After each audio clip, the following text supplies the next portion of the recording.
અમદાવાદ ગ્રામ્ય જિલ્લો જે છે આ ભૌગોલિક દ્રષ્ટિને કારણે એને લાર્જ રોડ નેટવર્કને કારણે વધતો ટ્રાફિકના વધતા વ્હીકલ્સની સંખ્યાને કારણે છેલ્લા 6 વર્ષમાં લગભગ 4,100 આસપાસ ટોટલ એક્સિડન્ટ અમદાવાદ ગ્રામ્ય જિલ્લામાં થયા છે.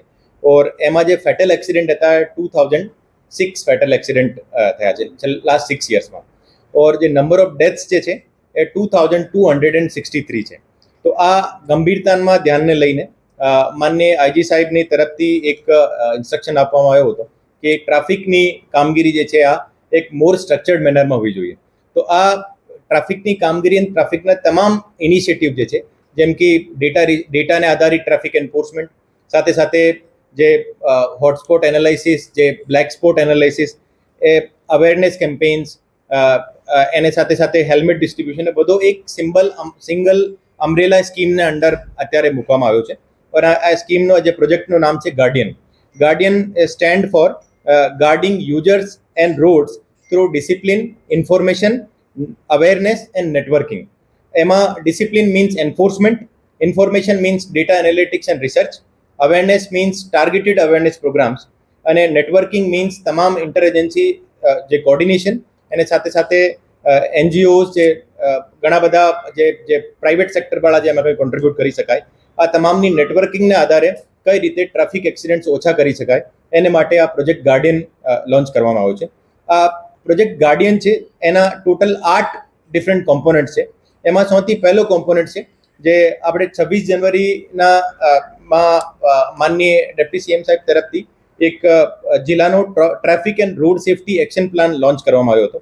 આ ટ્રાફિક અને રોડ સેફટી એક્શન પ્લાનનો વ્યવસ્થિત રીતે ઇમ્પ્લિમેન્ટેશન હોય ઓર એને કારણે ટ્રાફિક જામ્સ અને સિરિયસ એક્સિડન્ટના સ્પોટ જે છે એને ત્યાં શું ઇન્ટરવેન્શન કરવાનો છે એની મોનિટરિંગ માટે જે છે આ પ્રોજેક્ટ અંડરમાં લાવવામાં આવ્યો હતો. પછી બીજી જે મુખ્ય એનો કમ્પોનન્ટ છે ઇન્ટર એજન્સી કોર્ડિનેશન. જે જિલ્લામાં ડિસ્ટ્રિક્ટ રોડ સેફટી કમિટી છે, આ રોડ સેફટી કમિટીને અમારે તરફથી ટોટલ 43 એક્શન પોઈન્ટ સબમિટ કરવામાં આવ્યા છે. એને તમામ agencies, RNB, national highway authority, તમામ નગરપાલિકા, એએમસી, પોલીસ, એને ડિસ્ટ્રિક્ટ એડમિનિસ્ટ્રેશન, ગ્રામ પંચાયત, બધાને શું કરવાનું છે એને બારેમાં ડિટેલ્ડ એક સબમિશન કરવામાં આવ્યો હતો. તો આ ઇન્ટર એજન્સી કોર્ડિનેશનને મારફતે કઈ રીતે એક્સિડન્ટ ઓછા કરી શકાય અને એને એક્સિડન્ટને કારણે થતી ડેથ્સ કમ કરી શકાય, આ એક પ્રોજેક્ટના અંડરમાં છે. પછી જે અત્યાર સુધી અમારા જે અવેરનેસ કેમ્પેન્સ હતા એ તમામ સ્કૂલ્સ અને કોલેજીસમાં હતા. એ અવેરનેસ કેમ્પેન્સને ફર્ધર ટાર્ગેટેડ અપ્રોચમાં કઈ રીતે કરી શકાય ઓર એને કઈ રીતે વધારે ઇમ્પેક્ટફુલ બનાવી શકાય એને માટે આ પ્રોજેક્ટ ગાર્ડિયનમાં આ અવેરનેસની પણ એક કમ્પોનન્ટ છે. સાથે સાથે આપને જેમ કે ખબર છે કે તમામ જગ્યા ગ્રામ્ય પોલીસ તરફથી મેડિકલ કેમ્પ રાખવામાં આવ્યા હતા. સ્પેશિયલી જે રાજકોટ હાઈવે છે એની ઉપર જે તમામ ટ્રકવાળા છે એ ટ્રકવાળાની એની પ્રોબ્લેમને કારણે ઘણી બધી એક્સિડન્ટ થતા હોય, કોઈને બીપીની પ્રોબ્લેમને કારણે એક્સિડન્ટ થતા હોય, તો એના મેડિકલ ચેકઅપ, એનો આઈ ટેસ્ટ અને બ્લડ પ્રેશરનો ટેસ્ટ માટે ઘણા બધા કેમ્પ રાખવામાં આવ્યા હતા. હવે એ કેમ્પ જે છે એક વ્યવસ્થિત શેડ્યુલ પ્રમાણે ચાલે और એનો ઇમ્પેક્ટ વધારે થાય એને માટે પણ પ્રોજેક્ટ જે છે અત્યારે આ પ્રોજેક્ટ ગાર્ડિયનમાં નાખવામાં આવેલો છે. સાથે સાથે માનનીય આઈજી સાહેબ તરફથી હેલ્મેટ ડિસ્ટ્રીબ્યુશનનો ડ્રાઈવ અત્યારે જે જિલ્લામાં ચલાવવામાં આવ્યો છે એનો ડિસ્ટ્રીબ્યુશનનો તમામ ડિવિઝન્સમાં અત્યારે એવું કામ ચાલુ છે. સાથે સાથે આપને ખબર છે કે થોડા દિવસો પહેલી અમદાવાદ ગ્રામ્ય પોલીસ તરફથી CSR ફંડ્સને મદદથી એક centre of excellence for road safety અને ટ્રાફિક મેનેજમેન્ટ નો ખાતમુહૂર્ત કરવામાં આવ્યો હતો.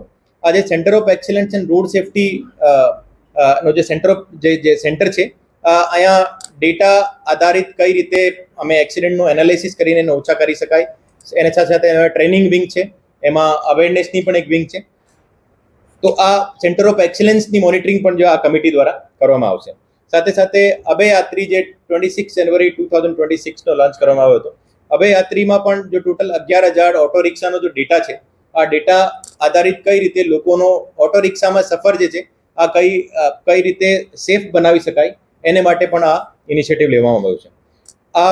એને સાથે સાથે અમારે તરફથી એક સેપરેટ વોટ્સઅપ નંબર આજે ડિક્લેર કરવામાં આવશે, જે વોટ્સઅપ નંબર ઉપર પબ્લિકના તમામ લોકો, મીડિયાના મિત્રો અને તમામ પ્રાઇવેટ સેક્ટરના જે જે લીડર્સ છે એ કોઈ પણ પ્રકારનો એનો કોઈ સજેશન હોય ટ્રાફિકને લઈને, આ સજેશન આ નંબર ઉપર નાખી શકે. આ સજેશનને ધ્યાને લઈને અમારો એન્ફોર્સમેન્ટ અને અવેરનેસ કેમ્પેન અમે ડિઝાઇન કરશું. તો આ જે તમામ 8 કમ્પોનન્ટ છે આ પ્રોજેક્ટ ગાર્ડિયનને અંતર્ગત મૂકવામાં આવે છે. और આ ગાર્ડિયનને મોનિટર કરવા માટે એક સેપરેટ ડેડિકેટેડ મોનિટરિંગ કમિટી છે.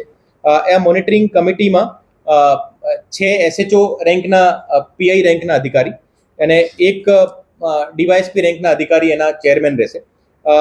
આ જે મોનિટરિંગ કમિટી છે, અત્યારે જે મોનિટરિંગ કમિટીનું જો ગઠન કરવામાં આવ્યું છે ડીવાયએસપી તપન ડોડિયાની અધ્યક્ષતામાં છે और એના ટ્રાફિક PI જે છે એના મેમ્બર સેક્રેટરી રહેશે. આ જે મોનિટરિંગ કમિટી જે છે દર 15 દિવસમાં એક રિપોર્ટ SP ઓફિસમાં સબમિટ કરશે ટ્રાફિકને લઈને. એને તમામ જે 8 કમ્પોનન્ટ છે આ પ્રોજેક્ટ ગાર્ડિયનના કઈ રીતે એને વ્યવસ્થિત કરી શકાય, એમાં કઈ રીતે સુધારો કરી શકાય એને બારેમાં રિપોર્ટ સબમિટ કરશે દર 15 દિવસે. એક્સિડન્ટ જોન કેટલા છે આખા ગ્રામીણ અંદર? સૌથી વધુ ફેટલ થયા છે કયા વિસ્તારમાં, કયા પોલીસ સ્ટેશનના? અત્યારે અમદાવાદ ગ્રામ્ય વિસ્તારમાં જે ટોટલ અમારી તરફથી જે એનાલિસિસ કરવામાં આવ્યો છે, ટોટલ 28 એવા વિસ્તાર છે જ્યાં વધારે સિરિયસ એક્સિડન્ટ થયા છે. ઓર એ 28 વિસ્તાર વધારેમાં વધારે જે એની લોકેશન્સ જે છે આ ચાંગોદર, બાવળા, બગોદરા, કેરલા GIDC અને સાણંદ એરિયામાં છે. ઓર એને કારણે એ તમામ SHOs અત્યારે અમારી આ જે મોનિટરિંગ કમિટી છે, મોનિટરિંગ કમિટીના મેમ્બરમાં રાખવામાં આવેલા છે. ટોટલ 28 જે છે સિરિયસ એક્સિડન્ટ પોઈન્ટ છે. ઓર એમ જે નિયમ પ્રમાણે જે બ્લેક સ્પોટ છે ટોટલ 18 બ્લેક સ્પોટ છે. પણ અમે એને ડેફિનેશનને થોડી લિબરલ કરીને એ પોઈન્ટ અમે વધાર્યા છે તાકી એને કારણે કોઈ પણ એટલી જો એક્સિડન્ટ ઓછા થઈ શકાય. તો આ એરિયો મારે વધારીને આવ્યો છે.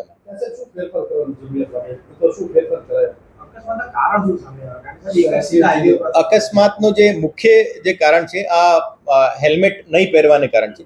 અમારો જે અત્યાર સુધીનો જો ટોટલ એનાલિસિસ છે, આ એનાલિસિસ મેં અત્યાર સુધી જેટલી ડેથ થઈ છે એમાં 70% ડેથ જે છે હેલ્મેટ નહીં પહેરવાને કારણે થઈ છે.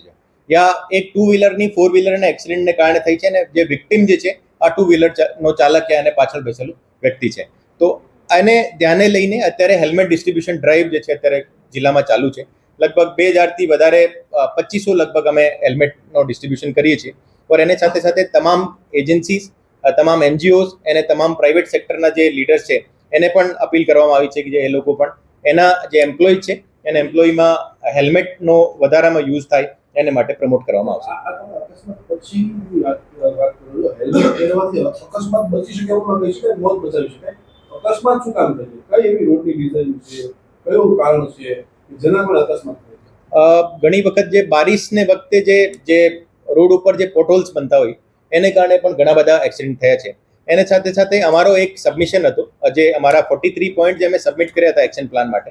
એમાં એક મુખ્ય પોઈન્ટ હતો કે જે ચાંગોદરમાં ઘણી બધી ફેક્ટરીઝ છે, એ ફેક્ટરીઝમાં જે પેડેસ્ટ્રિયન જે છે એ રોડ ક્રોસ કરતા હોય એન્ડ રોડ ક્રોસ કરતે વખત જે લગભગ છેલ્લા યરમાં 73 ડેથ્સ જે છે રોડ ક્રોસ કરવા વખતે થઈ હતી. તો એને માટે ફૂટ ઓવરબ્રિજનું નિર્માણ થાય.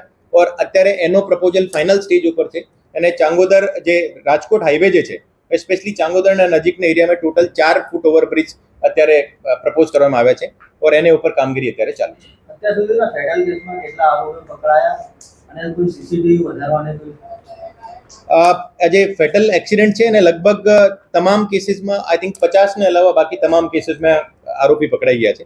ઓર અત્યારે CCTVનો નેટવર્ક વધે એને માટે અમે પ્રાઇવેટ સેક્ટરને પણ પ્રમોટ કરીએ છીએ. અમારો એક CCTV મેપિંગનો એક સેપરેટ પ્રોજેક્ટ છે જેમાં તમામ પ્રાઇવેટ સેક્ટર તરફથી પણ જે CCTV લગાવેલે છે એની મેપિંગ અત્યારે ચાલુ છે. ઓર એનો એંગલ કઈ રીતે હોવું જોઈએ, એને કારણે કઈ રીતે એક્સિડન્ટનો ડિટેક્શન થઈ શકે એને બારેમાં પણ અત્યારે કામગીરી ચાલુ છે.